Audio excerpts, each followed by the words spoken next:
одоо нэг хүндэд өгчтэй. Та бүхэнд энэ өдрийн мэндийг хүргэе. Ингээд тод мэдээ сэтгүүлч бэлгүүтэй байна.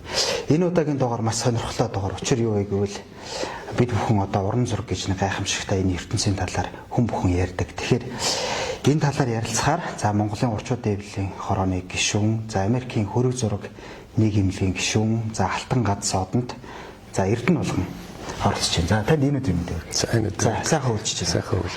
За сайхан үйлчиж байна. За тэгэхээр та бас чөлөөтэй байгаарай гэж эхлээд хүссэн юм. Манай нэвтрэл өгөл чөлөөтэй. Ямарваа нэгэн хаалт маалт, ямарваа нэгэн тийм юм байхгүй. Тэгэхээр өөрийнхөө яриа өөрөг чөлөөтэй илэрхийлэхэд одоо манай үзэгчид үргэлж таатай байдгаа гэж. За хоёулаа эхнээс нь ярихын тулд эхлээд хоёулаа таны бага насны тухай нэг ярих гэж бодлоо. Учир юу вэ гэхээр дархан хүнтэй ярихад аав маань дархан байсан гэж ярьдаг. Малчин хүнтэй ярихад аав маань малчин байсан гэж ярьдаг. Тэгэхээр танаа гэр бүлд энэ урлагийн хүн байв уу? Энэ талаар та нэг дурдаж. За би Өмнөгов аймагт төрөөд миний ээж одоо Өмнөгов аймаг. Тэгээд Дорногов аймагт өссөн. Миний бага нас бол одоо Өмнөгов аймаг, Дорногов аймгийн дунд л өнгөрсөн. За миний аав бол Өнөөбатар гэж, Бандын Өнөөбатар гэж бас зураач. Одоо 86 онд улсын багш их сургуулийн зураг хөтөлбөрийн ангид төгссөн. Одоо зураач мэргэжилтэй. Тэгээд зураач зургийн багш тийм хүн байдаг. Тэгээд хүүхэд наснаа бол одоо манай аав зураг хөрөг их зурдаг, ерөөсөл шөнөх ажилтдаг хүн байсан. Тэгэл одоо бага наснаас л аавынхаа байгалийн зураг зурах, за хүний хөрөг зурхыг л ер нь их харж өссөн дөө одоо. Тэр бол ер нь уран бүтээлч болоход их нөлөөлсөн болов уу? Тэр нь урлагийн гэр бүл өссөн тийм. Тэгээд одоо миний их талаас бол бас хоёр зургийн мэргэжилтэй. Төмөрхүү, ганхүү гэж хоёр хүн байна. Одоо ээжийн талаас бол дүүрийн дуучин. Одоо миний үеэл Дэлгэр баяр гэж одоо дүүрийн дуучин байна. За аав талаас Сэрэнгийн бэлэг сайхан гээд сайхан яруу найрагч ах байсан. Тэ. Ер нь аль эцэг их хоёр талаас л ер нь урлагийн бас хүмүүстэй. Тэгээд тэдний нөлөө маш их байсан л дээ. Харин тэ ерөнхийдөө нэг хүмүүс ч ярьдаг шүү дээ. За би ингээд урдгийн хүн болоод ингээд төрөхөд аав маань нэг ийм үг загчээсэн да тий. Ээж маань нэг ингэж хэлжсэн да тий. Энэ үг миний амьдралд ер нь их чухал нөлөө үзүүлсэн шүү гэ тий. Тэгэхээр аав ч одоо зураач байсан гэж ярьлаа шүү. Тэгэхээр аав чи ер нь ямар үг ер нь танд одоо хүртэл ингэж үлдсэн байдаг.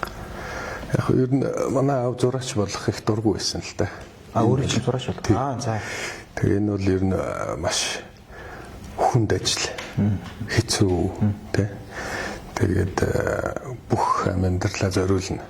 Тэгэхээр бас хүүгэл бас хайрлсан хэлбэр ах л да илүү өөр таатай ажлыгээд явах юм бол илүү амраа уран бүтээлчийн амьдрал гэдэг үл хэцүү гэдгийг манай аав бол мэдчихлээсэн. Тэгээд тэр утгаараа бас намайг жоохон хорж исэн гэж магадгүй. Гэхдээ манай ээж бол харин эсэргээр хүүгээ одоо уран бүтээлч болгоно. Хүүгийнхаа зураач болно гэсэн хүслийг нь дэмжиж байна. Тэгээд хүүгээ одоо сайхан уран бүтээл хийгээд сайхан уран бүтээлч болохыг нь би одоо хармаар байна. Тэгээд бүр сүүлд манай эцэч одоо миний зургийг магтаж одоо тийм юм байна гэж хэлж юу ч хэлж байгаагүй. Тэгээд одоо бараг 20 жилийн хойно арт дээр шүү дээ би одоо яг энэ уран зураг төл тавиад уран зургийн салбар төл тавиад тэр нь 20 жил болж байна. Тэгээ сүүлд л манай аав зурагч одоо айтайхан болж шүү гэсчл нэг тиймэрхүү их товчхон л магтаал хэлжсэн. Тэгэхээр хоёулаа 10 жилээс эхэлж ярэ. За та 10 жилдээ ямар сургууль төгсөв? За дараагаар нь оюутан ингээд ямар сургууль төгсөв? За цаашдаа ямар сургуулиар одоо өргөжлүүлж сурав те энэ талаар 10 жилийн сургууль Дорногов аймгийн 2 дугаар 10 жилд сурч байгаад тэгээд хот руу 5 дугаар ангид шилжиж орж ирээд ер нь олон сургуульд амжсан л дээ 69 дугаар сургууль за их засгийн лицей за тэгээд сүүлд нь 7 дугаар ангид 33 дугаар сургууль тэнд 10 төгсөөд тэгээд сүүлд нь дөрвөлт урлагийн дээд сургуульд орсон. Тэгээд саяхан бас 10 жилийнхаа залуучуудтай уулзаад ингээд ярьжсэн чинь ер нь би одоо бүгдийг мартцсан л байна. Тэгсэн чинь ер нь 10 жилд байхын л байнга л зураг зурж яадаг байсан гэж байгаа. Тэгээ би бол одоо нэг сайн санахгүй. Хүүхэд байхдаа манайх их тав номын сантай байсан. Тэгээд ер нь бол тэр номын санд байсан номнуудын нөгөө эхний хуудас нэг цагаан хуудас байдаг шүү дээ. Тэр дээр бол одоо битүүл харандагаар зураг зураал ингээд яатсан байдаг байсан. Тавьсан байдаг байсан гэж манай ээж ярьтیں۔ Тэгэхээр яг би танаас ингэж асууж байна л та. Би бас ингээд энэ урлагийн салбар гэх юм уу эсвэл энэ уран зураг одоо ингээд дүрслэх урлагийн бас зарим нэг найзууд байна. Тэ нөгөө хүмүүстэй ингээд ярилцаа байж хахад бол манай буулгаа бидрээсээ илүү их боловсралтай. Тэр нь боловсролын хувьд бол одоо булгаал байгаа шүү дэргээд бис ярьжсэн л та. Бас тэрийг юу сонсчихсон. Тэгээ та бол сайн дараахан хариуллаа л та. За яг би тэгсэгээд ингэсэгээд гээд. Тэгэхээр та бас гадаадд сургууль төгссөн байна. Тэгэхээр энэ талаараа нэг жоохон дэлгэрүүлээд ярьж байна. 2005-аас 10 оны хооронд дүрслэх хөдөлгөөний дээд сургууль төгсөөд тэгээд Монголын уран зургийн галерейд ажиллаж байгаад 15-аас 17 оны хооронд Оросын Санкт-Петербург хотын рэпний нэрмжтөр урлаг академи гэж байгаа. Тэнд 2 жил одоо мэргэжил дэвшлүүлэгч гэх юм уу. Тэгээд тэнд 2 жил сурсан. За тэгээд төгсч ирээд тэндээ сурч ирээд энд 2-3 жил уран бүтээлээ хийж байгаа. 21-ээс 20 сая 24 оны хавар хүртэл 3 жилийн хугацаанд Италийн Флоренц уран зургийн академид 3 жил сураад одоо диплом аваад сая хавар ирчээл гэж байна. Тэр нь бол бараг л эх оронд нь тий. Тэр нь Флоренц уран зургийн академийн гол одоо онцлог гэх юм уу. Ер нь яг уламжлалт дүрслэх урлагийн уламжлалаа их сайн хадгалсан сургууль. Ер нь суур онол нь 18 дугаар зууны үеийн Францын дүрслэх урлагийн суур онолоор суурилж одоо хичээл ордог. Ер нь бол онлын боловсрол тэгээд онлын боловсрол нь маш сайн. Тэгээ онлын боловсролоо сайн олох хажуугаар яг бодит практик дээр ерөөсөө онл арга зүй хоёрыг л яг тэнцвүүлж заадаг тийм сургууль гэсэн үг. Тэгээд одоо хоёулын төр ярьлаа шүү дээ. 20 жил одоо ингэж зураг зурж байна тийм. Тэгэхээр 20 жилийн хугацаанд мэдээж энэ урт хугацаа зүгээр үзэсгэлэн гаргах одоо хэдэн үзэсгэлэн гаргасан бэ тий. За одоо тэр чинь нэг уран бүтээлч хүний нэг тийм юу гэдэг шүү дээ. За 2 жилд би нэг үзэсгэлэн гаргана. Այսօр 5 жилийн үзэсгэлэн гаргана гэх боломжгүй тий. Энэ чинь нэг тухайн хүний л одоо юу гарч ирж авчирсан. Тэгэхээр та хэдэн үзэсгэлэн нийтээр гаргасан бэ? Ер нь хамтарсан үзэсгэлэн бол зөндөө гаргасан. Олон би даасан үзэсгэлэн бол 3-4 бие даасан үзэсгэлэн гаргасан. За хамгийн сүүлийнх нь 21 онд Итали руу явахын өмнө байгалийн зураг ер нь Европоор аялж явахдаа хийсэн бүтээлүүдээр үзэсгэлэн гаргаад явсан. Одоо 25 оны 6 сард би дас үзэсгэлэнгээ бас гаргахаар төлөвлөж байна. Миний санаж байгаагаар Блумонд үзэсгэлэн гаргасан. Тэр энэ хэд үзэсгэлэн гэсэн бэ? Ер нь Блумонд миний бүх дөрөв үзэсгэлэн Блумонд гаргасан. Бүгдээр анх Блумон галерей гэж байсан. Одоо бол Норпи арт галерей гэж байна. Дөрвөлээ тэнд гарч ирсэн. За тэгээд танаас бас нэг зүйлийг асуухгүй болохгүй нэ. Та бас их ном уншдаг тий. Тэгэхээр яг би юу гэж сууж байна гэхээр энэ унших чадвар гэдэг юм өөрөө их сонин юм байт юм байна. Энэ чадварыг суулгана гэдэг чинь анхаасаа суудсан хүн бол ер нь тэгээд энэгээр ингэж хашаа явцдаг. Энийг дараа нь суулгана гэдэг үгүй мөн хүнд бэрхшээлтэй юм зүйл байна те. Тэгэхээр та ер нь хэдэн настайгаас эхэлж ном уншив? Анхны ном чи ямар ном байв? Сэтгэл хоногсон ном ямар ном байв? Энэ талаараа нөөжлөө. Намайг хүүхэд тахт манай аав Дорногов аймгийн 2 дугаар 10 жилийн зураг хөтөлбөрийн багш байсан. Тэгээд тэр үед одоо миний санджаагаар шөнө тог тасардаг. За тэгэл галтгоонд ингээл лав барил хийжтэйгээ байж хад манай аав шууд ном шуудалаад ирдэг. Тэгээ галтгоонд ингээл асгадаг.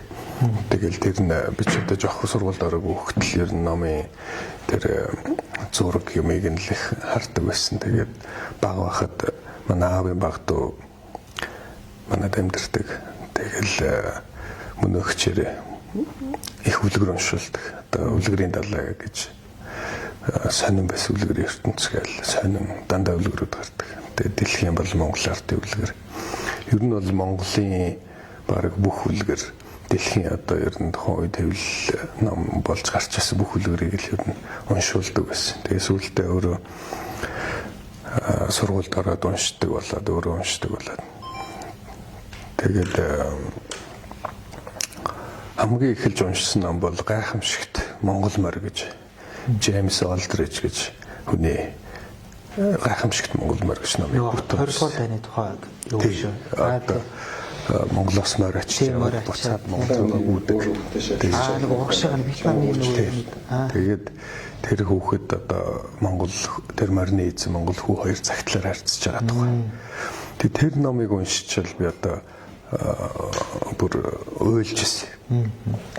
Тэгээд сүүлд нь Мартин Эден гэж Жек Лондоны номыг уншаал. За тэгээ ер нь ном руу л стергэлтгүйгээр орж исэн да.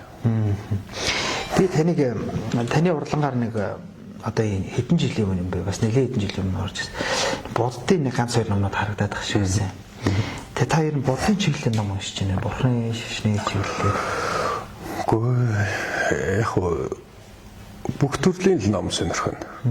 Бурхны магш одоо сургаал одоо холбоотой ном зохиол нэлээд уншсан. За шинжлэх ухааны холбогдлолтой ач ном уншиж байна. Одоо бол жоохон психологи талын номнууд ч уншиж байна. Ер нь одоо бол маш сайхан номнууд зөндөө гарч шүү дээ. Философийн чиглэлийн номнууд уншиж байна. Философийн яг харж лээ одоо ер нь л бүх төрлөөр л уншдаг. Ер нь нэг уншихтаа нэг 3-4 ном зэрэгцүүлэл уншиж дээ. Та яг Баабургоо шиг юм шүү дээ. Тэгээд Баабургоо бол тэгдэг гэж байна шүү дээ. Ингээл нэг газар очиход нэг ном дэлгэстэй нөгөө газар очиход нөгөө ном дэлгэстэй. Тэгэл зэрэг. Одоо бол урланд бол нэг 2-3 ном ингээл өглөө орж ирээл аль нас нь уншмаар энэ харж байгаа л нэг жоохон 30-40 минут. Тэгээ өвдөөс хойш гээл ороо гэртээ нэг жоохон ороо олж бас дахиад гэртээ бас гэрт нэг ном эхлүүлсэн байждаг. Тэгээл ер нь ном уншихаар л ер нь их сайхан тайван болдог л да. Тэ бас тухайн орон зайд нэг орж байгаа юм шиг мэдрэмж төрдөг гэж хүмүүс ярьдаг шин. Одоо үйл явдалтай нэг маш сонирхолтой ном байлаа гэх тийм донд яг орцсон юм шиг мэдрэмж төрдөг үү те. Тэр нь яг хүн маш сайхан ухаантай хүний яриа сонсож байгаа юм шиг л санагддаг.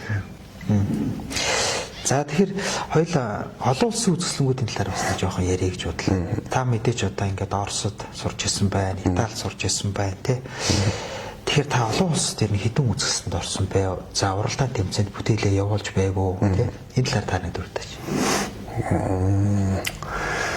Италид сурч байхад Италийн Лучиниано гэж нэг хотод нэг үзэсгэлэн уран зургийн тэмцээн зохион байгуулагдсан. За тэнд би шагналт байранд орж ирсэн. За Английн одоо Royal Portrait Society гэж үт одоо нэг юу гэх юм орчуулбал. Тэр бол бас дэлхийн бас томоохон үзэсгэлэн.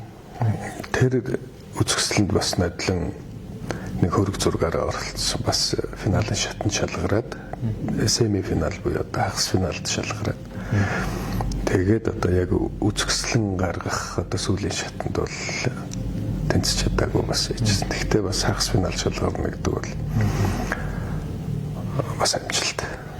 Сүүлд Америкийн хөрөг зургийн нийгэмлэг гэж одоо дэлхийн ер нь хамгийн том байгууллага гэж хэлж болохоор маш олон мянган гишүүнтэй. Тэр гишүүнчлэн зөвхөн Америк биш ер нь дэлхийн өнцөг болон бүрээс уран бүтээлчдийн гишүүнчл авдаг.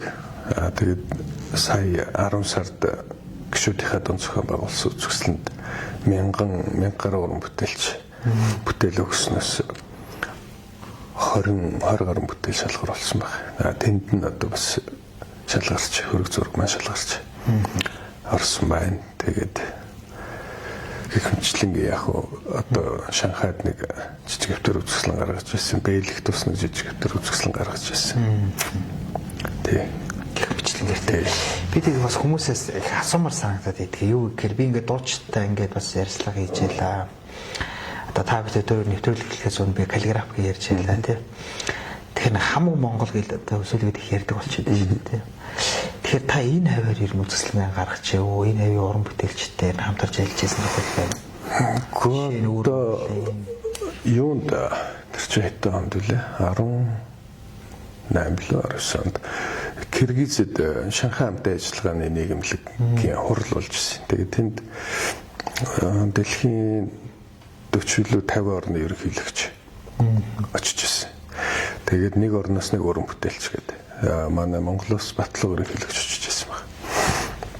Тэгээд тэнд би Монголоос төлөөлж бас 2 бүтээлээр үзэсгэлэн гаргаад тэгээд тэндээс нэг хөрөг зураг, нэг малчин өвгний хөрөг зураг хийжсэн. Тэр хөрөг зураг Ши Жинпин ерөнхийлөгчийн үзэсгэлэн юуны сан өмрөгт за авч ирсэн. Тий. За тэгээд дараагийн яг хоёул одоо асуулт нэг жоох арай өөр чиглэл рүү ингэж хандуулъя л та. Жишээ нь одоо ингээд хүн болгон одоо янз янзын чиглэлээр уран бүтээлээ тойрдог тийм одоо жишээ нь дууч одоо хипхоп одоо юу гэдэг нийтийн дуу тийм. Тэгвэл одоо таныг одоо за би бол одоо мэрэгжлийн хүн биш шүү дээ тийм. Тийм болохоор би нэг зураасан зураг уран зураг гэж нэг хоёр төрөл байдаг л гээд ингээд бодоол явж идэг хүн тийм. Тэгэхээр энэ уран зураг дотор бас маш олон янз байна. Тэгэхээр та яг аль чиглэлийн ингэж дагнаж одоо төрөж. Яг уу миний одоо бүтээж байгаа арга барил суур уран зураг, реалист. Ер нь суур уран зураг л та. Тэгээ бодит уран зураг гэсэн үг. Энэ маань энэ дотор ч одоо хөрөг зураг орж байна. Байгалийн зураг орж байна тий. Одоо натюрморт гэдэг юм ингээл ер нь бодит байдлыг л зурж байгаа бүх зургууд л орж байгаа. Одоо түүхэн бүтээлүүд байж байна. Тэгэл янз бүр ер нь бодитоор зурж байгаа бүх төрлийг л одоо реалист суур уран зураг гэж байгаа юм л да. Нөгөө хүмүүс реалист сэтгэлгээтэй эдрэгээл ярьдаг шүү дээ. Бодиттой. Тийм бодиттой. Миний одоо голчлон яг одоохондоо төлхөө барьж байгаа чиглэл маань хөрөг зураг. За тэгээд ер нь ойрын хугацаанд Монголынхаа бас нэг яг уран зургийн хэлэнд зурагдаагүй түүхэн сэдвүүдээр бас нэг том бүтээлүүд хийх төлөвлөгөөтэй. Та хэрэг нууц зөвшөөрөл одоо түүхэн зураг гэдэг чинь тийм. Тэгэхээр одоо Монголын алдар цуутай ер нь ямар хүний зургийг ер нь зурчих байсан даа гэж боддог. Альсгүй зурцсан байгаа юу? Одоо жишээлхэд маш олон сэдв биш үү? Одоо Мөнх хааны талаар байж болж байна тийм ээ. Мөнх хаан бол одоо Монголын түүхэнд маш чухал үүрэг гүйцэтгэсэн багч. Өндөр гэгэний тухайн сэдвүүдэд хүн бүтээлж болж байна. Өндөр чин тухайн тэр ороо бусгай цаг үед Монголын одоо энэ Монголыг авч үлдэхийн тулд ямар гавьяа хийсэн тийм. Тэрийг нь уран зурагт одоо буулгах. За Богдхааны тухай байж болж байна. Богдхаанд Монгол улсын үед Монголын алт үүргийн ноёдууд ямар хүмүүс байсан тийм. Гэрчлэнгийн ингээд маш шүргэн дэлгэрсэд байна л да. Тийм. Тэгэхээр та нэрэн би бас танаас нэг зүйлийг асуух. Энэ хаад ноёдын одоо зураг гэдэг шүү дээ. Яг ингээд номон дээр бол одоо та Мөнх хааныг дүрдлээ тийм. Их юм билээ. Мөнх хааныг тийм өндөр шанаатай тийм. Нэг ширүүн харцтай хүн байсан гэдэг цаас нар ингээд буулгацсан байдаг тийм. Тэгэхээр нөгөө ер нь зураач нарыг л үлдсэн байгаа шүү дээ одоо. Тэр бодит үнэнтэй ер нь хэр нийцдэг үү гэдэг нэг хүмүүсийн асуулт явдаг шүү дээ. Хаадын дөрөв. Тий, хаадуудын дөрөв. Ер нь тэгээд энэ хаад ч биш. Одоо сүүл рүүгээ ингээл энэ намын сургууль тухайч бас янз янзын яг тэр үед чинь бас нэг Орсын нэг юм уугаар зурмаар дамтгалээс ч л дээ. За Богдхаач бол яг ойлгомжтой. Тэгтэл ер нь нэг тийм түүхэн хүмүүсийн юу ч нэг жоох эргэлзээтэй л болчиход байдаг шүү дээ. Тэрэн дээр та хэр санал нэг. Яг уран бүтээлч хүн болгон өөрснийхөө одоо юу гэдэг бэлэг авьяас зүүн совин тэр юуныхаа хэмжээгээр л тэр дүрийг гаргаж ирж байгаа шүү дээ. Тэгэхээр ер нь яг тэр яг тухайн хүний дүр төрх мөн үү гэхээсээ илүүтэйгээр Монгол хүнд ямар нэгэн дүр төрх тэр бахархал тэр бахархах одоо дүр төрх тэр урлагт үлтгэл ёстой байхгүй. Одоо жишээлхэд Жансан Оргой Мантхой цацаатай мөнх тэнгэрийн өвчнөөр гэл кинонуудын тэр аюуд яг үнэхээр тэр 13 дугаар зууны үед яг тийм ая тоглогдчихсэн юм уу гэл тэгэхээр тийм биш тийм үү мэдгүй. Гэхдээ яг тэр үед тоглогдож исэн юм шиг л бид нарт үлдчихэж байгаа шүү дээ.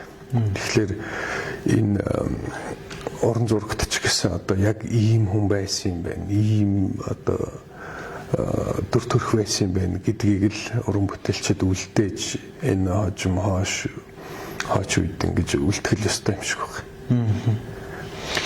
За баярлалаа их хүндэд үзэгч. Тэгэхээр бидний цаг богино тэгээд маш сонирхолтой яриа өргөнж байгаа учраас одоо би ингээд сүүлийн 2 асуултаа бас тавиад тэгэхээр яг та бас 10 жилдээ ингээд Монголд за ингээд дээд сургууль ингээд бас төрөлхтөн урлагийн дээд сургуульд тэгэхээр та ер нь залуу зураачийн хувьд те ер нь энэ манай энэ урлагийн орчин ер нь ямар байдаг вэ? Жишээ нь энэ уран зураг зурж байгаа зураач нарын орчин. Энэ дээр нэг за би залуу хүний хувьд нэг ийм хийж хийсэн ч гэдэг юм уу? Эсвэл нэг ингэчээсээ дээч гэдэг юм уу те? Сургалтын орчин уу? Тий, одоо ер нь яг бидний нэг амьдрах ах уу гэж яриад байгаа. Одоо та бол одоо төрөлхтөн дээр сургууль төгслөө шүү дээ тийм үү? За ингээд нийгэм дээр гарлаа. За ингээд мэдээж олон зураач нар байгаа. Нөгөө хүмүүстэйгээ одоо өрсөлдөгч юм уу те? Эсвэл зургаараа ингэж явдаг. Тэгэхээр ингээд нэг тийм нэг энэ чиглэлийн одоо орчин ер нь ямар байдаг юм бэ? Одоо хуулийн эрх зүйн талаас сайн шийдэж болно. Нэг бол сургалтын орчин шийдэж болно. Нэг бол нөгөө зураг худалдан авах ч юм уу тийм үү? Эсвэл нэг иргэдийн ойлгох чадвар ч хийж болно. Зах зээл. Тий, зах зээл ч хийж болно. Тэр ер нь тааны ер нь нэг орчноо ингээд нэг тодорхойлж хэлвэл ямар тодорхойлтой хэлв? Ер нь яг уу одоо ингээд бусад улс орноор ингээл яваал бусад улс орны уран бүтээлчтэй уулзаал ингээл явж байхад ер нь Монгол, Итали, Франц, Англич байд юм уу? Бүгд л ер нь ижил төстэй орчин байх. Жишээлбэл альва нийгэмд яг энэ дүрслэх урлаг уран зургийг сонирхдаг цөөхөн л баг. Монголд ч ялгаагүй бас нэг тийм олон биш шүү дээ. Яг уран зураг сонирхдаг, цуглуулдаг. За энийг бүр ингэж уран зурагт дууралж худалдаж авдаг, захиалдаг. Тийм хүн бол Монголд ч цөөхөн байгаа. Дэлхийн бусад улс оронд ч цөөхөн байгаа. Яг хөө жишээлбэл хөрөг зургийн тал дээр ихэд бол Европ бол одоо Англи энтер гэдэг эртний нэлээд олон зуун жилийн түүхтэй соёлтой учраас тэд нар бол таньдагч бай, таньдагч бай, сайн болсон хөрөг зургийг бол худалдаад авчдаг. Монголд бол эсрэгээрээ танихгүй хүний хөрөг зургийг худалдаж авдаггүй. Одоо ер нь жоохон зураач хийсэн болдог гэдэг тий. Одоо юу гэдэг нэг юм бид нарт нэг ёс уламжлалаас ч болд юм уу тий хөрөг зураг зурулдаг ч гэх юм уу нэг тиймэрхүү нас болд. Энэ бол яг сүүлийн үед нэлээд орчлогдож байгаа. Энэ бол урлаг гэдэг талаас нь хардаг хүмүүс бас цөөнгөө болж эхэлж байна. Тий. За уран бүтээлчтэй амьдрах орчин юу гэдэг нөхцөлийн хувьд гэхэд бас л ялгаагүй манай Монголын зураачдын амьдарч байгаа нөхцөл байдал барууны зураачдын амьдарч байгаа нөхцөл байдал бас л ижил. Тэн донд яг одоо уран бүтээлээрээ олонд танигдаад олонд хайрлагдаад сайхан нэр хүндтэй явж байгаа уран бүтээлчд байна. Монголд ч бас тийм зураач нар байгаа. Тэгээ энэ юунаас болж байна гэхээр ерөөсөө маш олон жил тууштай үнэнч. За яг энэ урлаг уран бүтээлийнхаа төлөө хоёр үстэглэр яваад тэгээд тэр уран зураг гэдэг зүйлдээ хайрлагдаад тийм ээ.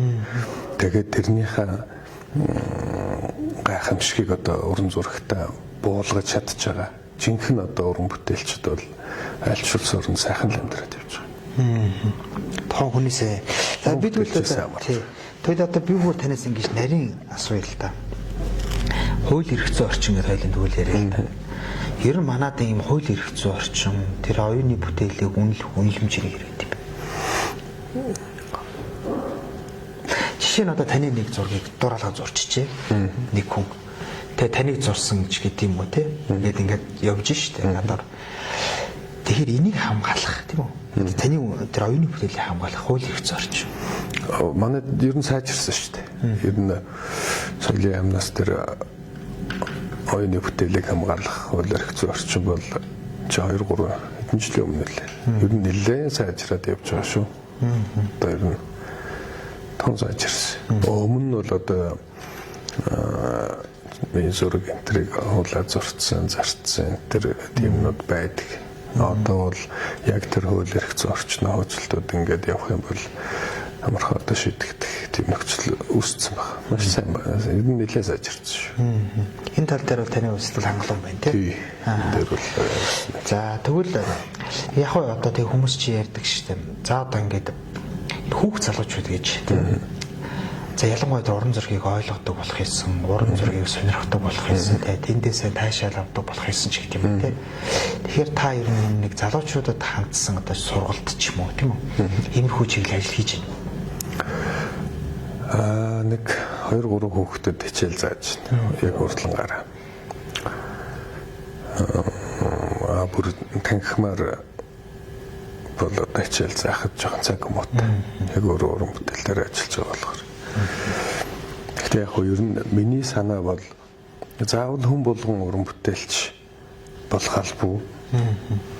Хүн болгон ч бас уран зураг ойлгоод, уран зураг сонирхоод, уран зурагт дурлаад авч бас албагүй. Гэхдээ хүүхдийг багаас нь яг уран зургийн орчноор оруулж гаргаад энэ тэнд үзэсгэлэн үзээ. Ингээд явж байгаа юм бол яг хүүхдийн гооцын мэдрэмж илүү хөгжих юм болов уу гэж боддتي. Тэгээд яг хэрвээ хүүхдээ жоохон гооцоо мэдрэмжтэй, өнгө эстетик одоо хэлбэр дүрсний жоохон мэдрэмжтэй болгоёг үл хүүхдээ бас багаас нь төвөр гарч байгаа үзэсгэлэн галерей тэр юугаар хүүхдүүдэд үзүүлж харуулад тийм ээ. Ингээд явж ивэл хүүхдүүд ирээдүйд мэдээж муу биш. Энэ бол сайн өрнөлөт. Тэгэхээр хоёулаа өдөр боловсролын талаар ярьсан. Тэгтээ яг би зүгээр ингэж асууя л да. За Оросын холбооны улс, за Санкт Петербург ч гэдэг юм уу тийм. Флоренц академи, за эсвэл Итали гэдэг хоёулаа сая л да. Тэгэхээр ингэж урлагийн сургууль сурах тийм үү? Альсгүй тэр урлагийн сургуулиас олсон мэрэгчлээ амьдрал дээр хэрэгжүүлэх гэдэг юм чинь хоёр ондоо зүйл биз. Тэр нь бол нэг сураад нэг өнгөрөх нэг өөр. Тэрийг яг амьдрал дээр бүтээнэ гэдэг бас нэг өөр гэж би хувьд ойлгож байна л да. Тэгэхээр та Флоренц академийн талаар нэг сайхан тайлбарлаад өгөөч. Ямар учиртай? Энэ хүн дээр нь ямар юу өгөөд юу бүтээх гэдэг юм. Энэ талаар. Ер нь яг одоо Европын дүрслэх хурлаг бол одоо чи бүр яг энэ суур нь бол 5-600 жилээр л яригдчихэж шүү дээ. Тэгээ номын сан 800 жилийн төвхтэй гэж яриад байна шүү дээ. Тэгээд энэ бол ингээд онол гэдэг зүйл маань юу гэдэг юм? Ямарваа нэг юм игнээгээд тэгээд за яг энийг ингэж хийвэл яг ингэнэ гэсэн юмыг олцсныг л онол гэдэг байгаа шүү дээ. За яг энэ номоор яг ингэж хийгээд яг гэх юм бол ийм үр дүнд хүрнэ гэдгийг л онол гэдэг. Тэгэхээр дүрслэх хурлагч гэсэн өөрийн онолтой. Одоо сургалт нь өөрөө онолтой. Яг юм миний явж байгаа, миний одоо барьж байгаа энэ суур уран зураг буюу реалист уран зураг бас өөр гэсэн онолтой. Тэгэхээр энэ онол 200-300 жилийн өмнө Европод бид нэр олцсон байна л да. За тэгээд яагаад Европын зураачид ер нь нийтээрээ маш суур сайтай, чадвар сайтай байгаад байдаг. Тэгэхээр онол дээр л ерөөс. Тэрнээс биш одоо Монголд ч гэсэн бүхэл уран бүтээлчд өдөр болгон зураг зураад өдөр болгон юм сурах гал хичээгээл хийгээл оролдол ингээл явж байгаа. Бид нэрөөсөө гол ялгаа бол онлайн боловсрол ерөөсөө байхгүй. Флоренц академи бол ерөөсөө суур онлынхаа боловсролыг маш сайн барьдаг. За тэрийг яг бодит практик дээр ерөөсөө онл практик хоёрыг л ерөөсөө хооронд нийлүүлэхийн тулд сургалт яваад байгаа. Тэгээд 1750-ад онд Англид уран зургийн сургалт өнгөний талаар тийм ном гарсан байна. Тэр ном одоо би бас нэг найзаар орчуулуулад мэргэжлийн орчуулагч хүнээр орчуулуулад одоо ер нь хэвлэхэд бэлэн болцсон байж байгаа. Тэр номны өмнөх үгэн дээр тийм үг. Анхнаасаа зөв замаар зөв багштай зөв арга зүгээр сурах юм бол зураг зурах арга техникийг эзэмшнэ гэдэг бол тийм ч хэцүү зүйл биш ээ. Гэтэл ихэнх хүмүүс бүх амьдралаа зурж сурахын тулд зориулах юм аа гэж хэлдэг байхгүй. Тэгэхээр одоо яг уран зургаар сурч эхэлж байгаа залуучуудад анхнаас нь зөв онол номоор арга зүгээр тэгээд тэр онол ном арга зүгээ өөртөө зөв бүтээгээд шингээсэн багшаар заалгаад ингээд явах юм бол мэрэгжлийн одоо чадвартай уран бүтээлч болоход тийм хэцүү зүйл биш. Амарх. Флоренц Академи бол энийг л заадаг. Тэгэхээр миний одоо бас хүсэж байгаа зүйл бол аль болох олон монгол хүүхдийг Флоренц Академи, за Америкт Лайм Академи гэж байна. Барселоны уран зургийн академи гэж байна. Эдгээр бол бүгд Флоренц Академиас одоо салбарлаж гарсан сургуулиуд. Энэ сургуулиудад аль болох олон монгол хүүхдүүдийг сургаж мэрэгжлийн дэлхийд өрсөлд хүч ур чадвартай тийм хүүхэд зураач уран бүтээлчдийг бэлтгэх юмсан гэсэн. Тэрэнд нэг өөрийн чадах чинээгээр одоо боломж гаргаж өгөх юмсан гэж бодож одоо мөрөдөж явдаг.